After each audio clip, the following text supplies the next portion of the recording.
All right, assessed and appraised value. Let's start with assessed value first. Assessed value comes from your city or town. And the purpose of the assessed value is to factor your property tax. That's basically the only reason why it exists. You take the assessed value, and you multiply it by the tax rate, and that will give you the property tax. We'll talk more about this in one of the math videos later in the class. That's all it's for. That's it. Assessed value is just there to factor out your property tax. It comes from the city or town. Now, a word of caution with the assessed value. It lags behind. It lags behind the real market. It lags behind the real market. It's not uncommon, for instance, let's just say you have an assessed value of $440,000. It's not uncommon that the house is on the market for $500,000. Or actually, it could go the other way for that matter. It could be on the market for $380,000 if it's in a declining market. I want to show you a real life example of this where the assessed value lags behind. Let me show you. This here is an active listing in Plymouth, Massachusetts. And as you can see to the upper right-hand corner, it's on the market for $469,900. 29 Lawrence Road in beautiful Plymouth. And you see that price up to the corner here, list price $469,900.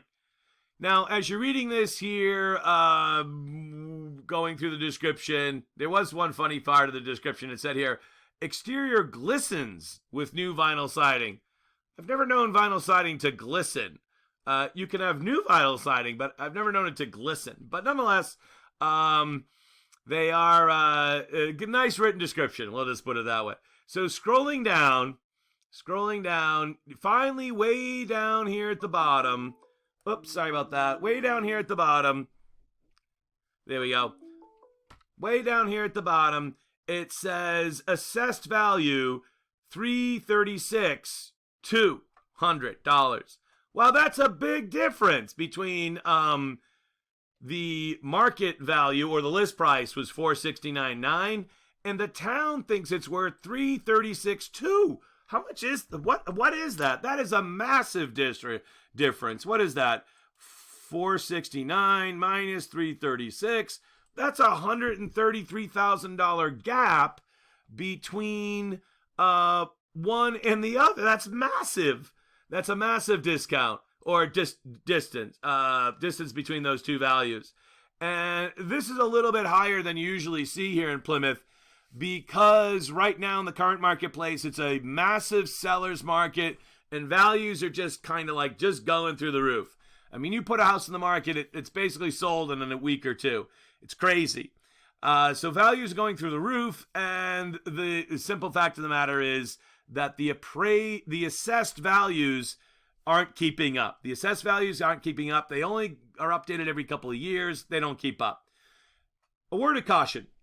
If you were out there looking at this house today as the agent and you have a new home buyer, especially a new home buyer, or maybe a buyer from out of state, and they like the house, and they're looking at the $469,900, and they're like, okay, and honey, what do you think? Oh, well, honey, let's take a look at the rest of the listing. They're going through these details, 1,900 square feet, blah, blah, blah, blah, blah, blah.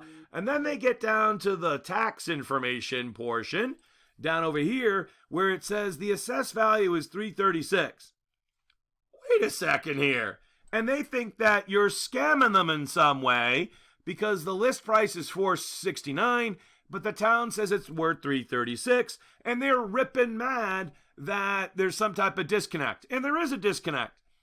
So what you got to do in these situations, especially if you're working with a first-time home buyer or a out-of-state buyer, is inform them ahead of time. Inoculate yourself against this. Otherwise, they're going to lose confidence in you, and they're going to think that you're running some type of scam or something. You don't want that. Of course, they'll go use another agent. So you should be aware of that, and you should train your clients to be aware of that so they're not startled when they actually see it in real life when they're out looking at a property. All right, so let's talk about appraised value. The appraised value can only be achieved by a licensed appraiser. Only.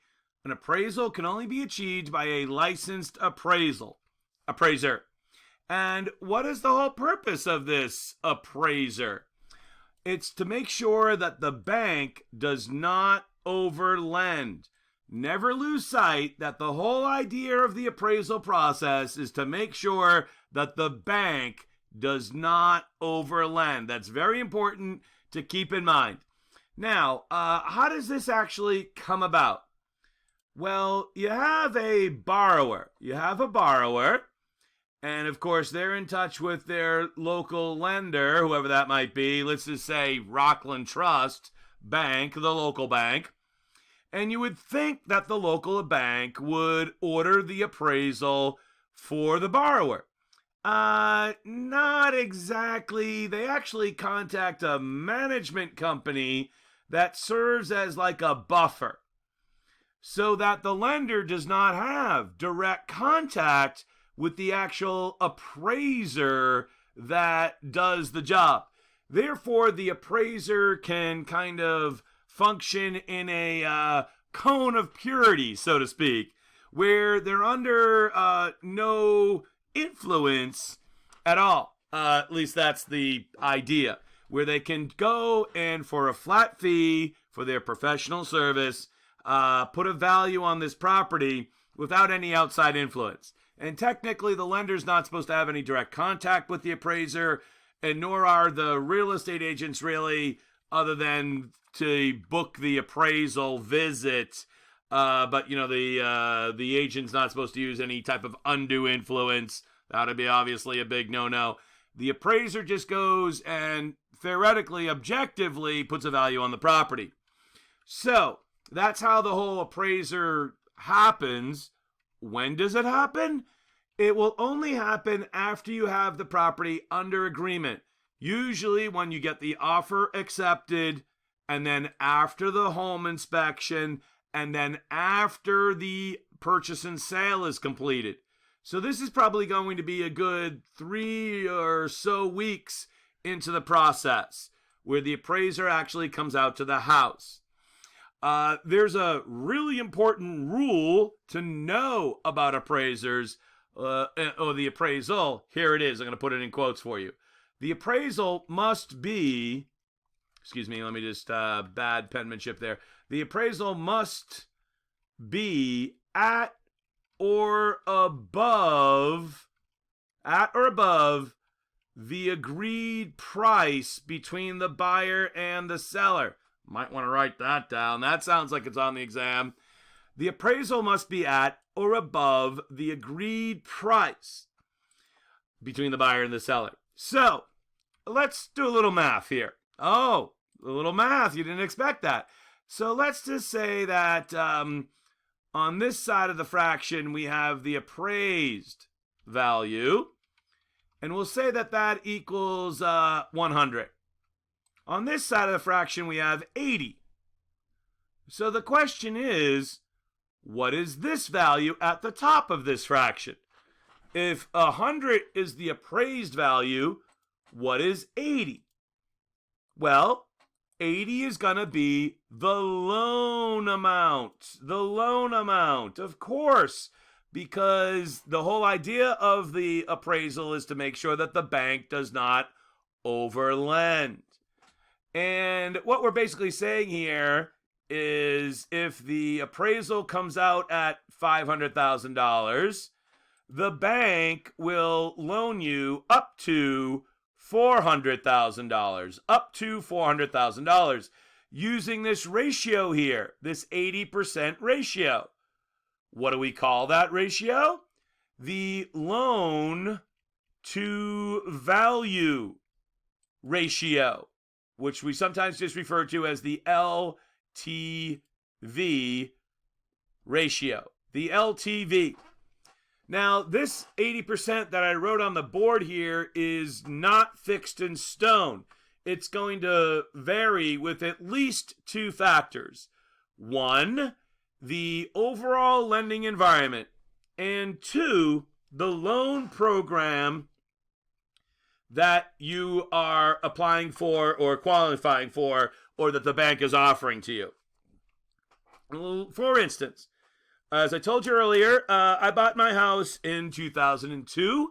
Some of you might be aware that that was when lenders were excessively generous. Let's just put it this way. When we were suffering from a period of what Alan Greenspan called irrational exuberance. And I put down 5% for my house. That means I got a 95% LTV. Remember that the LTV is the inverse of what you put down. So if you get a 95% LTV, you put down 5%, and vice versa, obviously. So that was in 2002. That was a long time ago. And that was common back then because that was what the lending environment was back in the olden days. I know the banks they learned their lesson in 2008, and typically now they're a lot more strict. And nowadays they're usually looking for what would be 20% down, which would of course be an 80% LTV, which is what we have in this example. If you want to buy a $500,000 house today, generally speaking, with a lot of variation, so again, this is not a law or written on a tablet or anything like that. It's not in cement. But generally speaking, they want to see 20% down.